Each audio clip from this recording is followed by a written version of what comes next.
Hi everyone, and welcome to this edition of Comet Conversation. And today's program is focused on our award-winning Steele News Live program.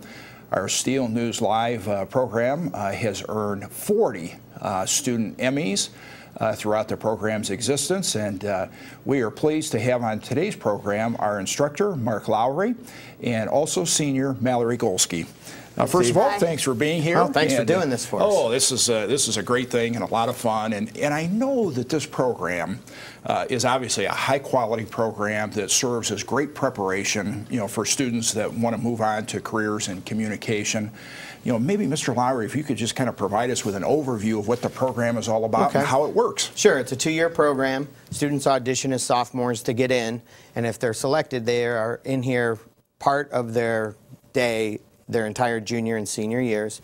The junior year is like minor league baseball. It's getting ready for the majors, because their senior year you step up to the major leagues. We produce between 130 and 140 live newscasts every year. 9 o'clock every day we're on for the whole school to see, and we highlight everything that we can here at Steele and throughout the district and throughout the community. The kids devote 2 years of their high school experience to promoting Steele High School, and they work really hard at it. We get 6 college credits through L-Tri-C for the kids that take the class. Most recently, we finished our midterm projects, which are group projects your senior year in lieu of a final exam at the end of the first semester. So for one, they volunteered 70-something hours at various charities around town just to promote volunteerism. Another one, we highlighted talents and special interests that Steele students and staff have. Another one, we found 9 students here at Steele that maybe are a little bit different, that we wanted to encourage students to say hello to those kids and understand what their situation was. We did a 3-part series on sports and all the pressures that kids face these days competing in sports. And we have another one on cyberbullying, where we had 4 students tell some of their stories from over the years of people that were, mean to them online, and that hasn't aired yet. That'll be coming up in the next couple weeks. Mallory, do you want to tell us a little bit about maybe your project and what you did? Sure. I was actually a part of the group that he mentioned earlier that volunteered.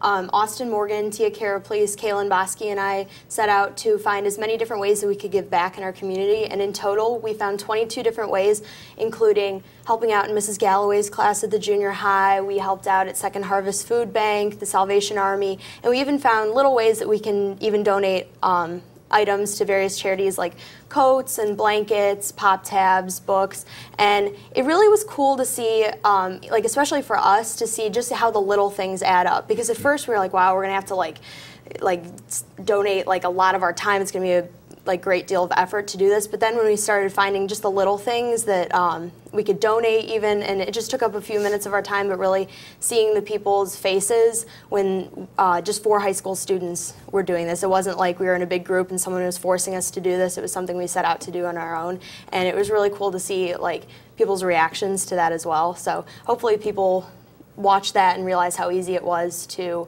do, and that they were encouraged to do the same.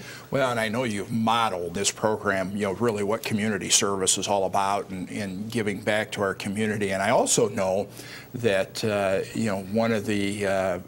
one of the kind of fun and key components to the class is the trip to New York every year. Yeah. And it's a great educational opportunity, as well as obviously being a lot of fun. Do you want to talk a little bit about that? Well, we go every January over MLK weekend, so the kids only miss 1 day of school, and it just so happens that that weekend is the weekend after those midterms are due, so it's kind of their reward. The trip is paid for 100% in fundraising through the SNL Telethon and some other things that we do. Every year the trip changes a little bit. Sometimes we get in to see where they do Saturday Night Live. Other years we go and get a tour of the Major League Baseball Network or the NBC Studios tour. And this year we changed it up a little bit, and it was the first time that we ever got into Good Morning America and actually got to attend a day of Good Morning America. Wow. So was that your highlight, Mallory, as you think about the trip this year? What is most memorable to you about this year's trip? Most definitely Good Morning America. I know we were all saying after it happened, it's like Monday morning and not even 11 o'clock, and we already experienced the most we'll have done in our whole lives, really. We got there and they brought us into the studio. We didn't think we'd be able to go into the studio while they were in the middle of a live show, but they opened the door and we walked in and we're like, oh my gosh, there's Robin Roberts, there's George Stephanopoulos right there in front of us. So they brought us off to the side, and we had only waited there, what, like 5 minutes or so, when this producer came over to us, and she said, hey, you guys all have your coats on. Do you want to come out outside and help us with the segment? And we were like, yeah. So we ran outside, and they took us on the top of this double-decker bus, and we got to help like wave pom-poms and cheer as they promoted this coat drive that was going on at the time. And so while we were on top of this double-decker bus, we hear someone say, J-Lo's gonna come out, J-Lo's gonna come out, and out walks J-Lo right there in front of us. It was absolutely insane. A producer comes up to us and says, hey, do you guys want to come over here for a quick photo with Robin Roberts? And we were like, yeah. So we ran around, we surrounded her, and after we took the picture, she was able to talk to us for a little bit, asking us like why we were wanting to go into the broadcasting, journalism field, and then she gave us a little bit of advice. She said you can't be the supporting actress in your life story, you have to be the starring role. So that was kind of cool that she was able to give us personalized advice. And then Mr. Lowrie's friend Kirsten was able to give us a little Q&A session, and she talked about her job and like how she was able to do what she does at such a young age. And then she gave us a tour of the control room and the rest of the studio, and it was phenomenal. It was such a great experience. Well, and I could tell just the enthusiasm in your voice that you know, this program is a wonderful experience, not only for you, Mallory, but for all of our students that are involved in the program. And I, on behalf of the Amherst schools, just want to say thank you for your work, not only here within the school district, but throughout our community as well.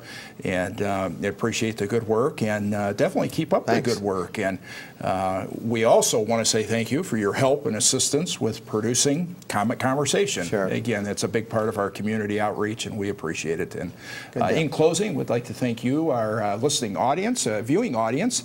As always, thank you for your support of the Amherst schools. If you ever have any questions or comments, please feel free to give me a call at the board office, 440-988-4406. Thank you again, and go Comets.